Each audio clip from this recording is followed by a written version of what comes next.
Allu Arjun regular bail పిటిషన్పై Nampally court కాసేపట్లో తీర్పు వెలువరించనుంది.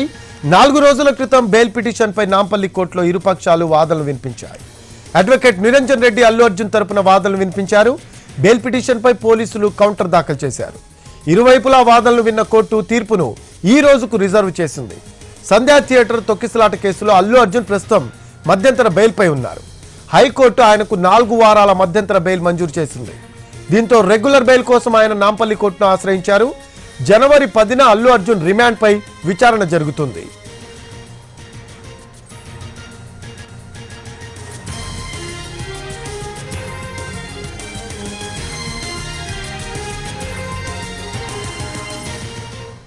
అల్లు అర్జున్ రెగ్యులర్ బెయిల్ కి సంబంధించి మోర్ అప్డేట్స్ తెలుసుకుందాం. మా కరెస్పాండెంట్ రాధాకృష్ణ నాంపల్లి కోర్టు దగ్గర ఉన్నారు.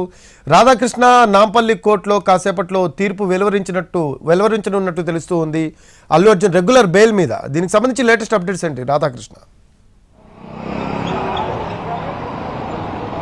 సంధ్యా థియేటర్ ఘటనపైన నమోదైన కేసులో 11వ నిందితుడిగా అల్లు అర్జున్ ఉండడం జరిగింది. అతనికి ఇప్పటికే హైకోర్టు 4 వారాల పాటు బెయిల్ మంజూరు చేయగా రెగ్యులర్ బెయిల్కి సంబంధించి నాంపల్లి కోర్టులో వాదోపవాదనలు ముగియడం జరిగింది. ఇవాళ తీర్పుని ఇవ్వడానికి అవసరమైన వాయిదాని కోర్టు వేయడం జరిగింది. ఇవాళ 12 గంటల తర్వాత అది వచ్చే అవకాశం అయితే కనబడుతుంది. అంటే మధ్యాహ్నం వచ్చే అవకాశం అయితే ఉంది. ఆర్డర్స్కి సంబంధించి ఆ ఆర్డర్స్ ఎలా ఉంటాయి అన్న దానికి సంబంధించి అయితే ఒకవైపు ఉత్కంఠత అయితే కొనసాగుతుంది. మరొక వైపు ఈ బెయిల్ పిటిషన్కి సంబంధించిన రెగ్యులర్ బెయిల్ పిటిషన్కి సంబంధించిన దాంట్లో వాదోపవాదనలు ముగిశాయి. ఇటు అల్లు అర్జున్ తరఫున న్యాయవాది మొత్తం కూడా తన వాదనలు వినిపించడం జరిగింది. రిమాండ్ రిపోర్ట్లో చిక్కడపల్లి పోలీసులు ఏవైతే కేసులు నమోదు చేయడంతో పాటు అతని పైన అభియోగాలు మోపారో అవన్నీ కూడా అతనికి వర్తించవంటూ కూడా అతను చెప్పడం జరిగింది. ఎందుకంటే సంఘటన జరిగిన ప్రాంతానికి అల్లు అర్జున్ ఉన్న ప్రాంతానికి దాదాపు 30 ఫీట్ల దూరం ఉంది కాబట్టి అది ఏ విధంగా అల్లు అర్జున్కి వర్తిస్తుంది అంటూ కూడా అతని తరపు న్యాయవాది తన వాదనలు వినిపించడం జరిగింది. అలాగే పబ్లిక్ ప్రాసిక్యూటర్ చిక్కడపల్లి పోలీసుల తరపున అతను తన వాదనలు వినిపించాడు.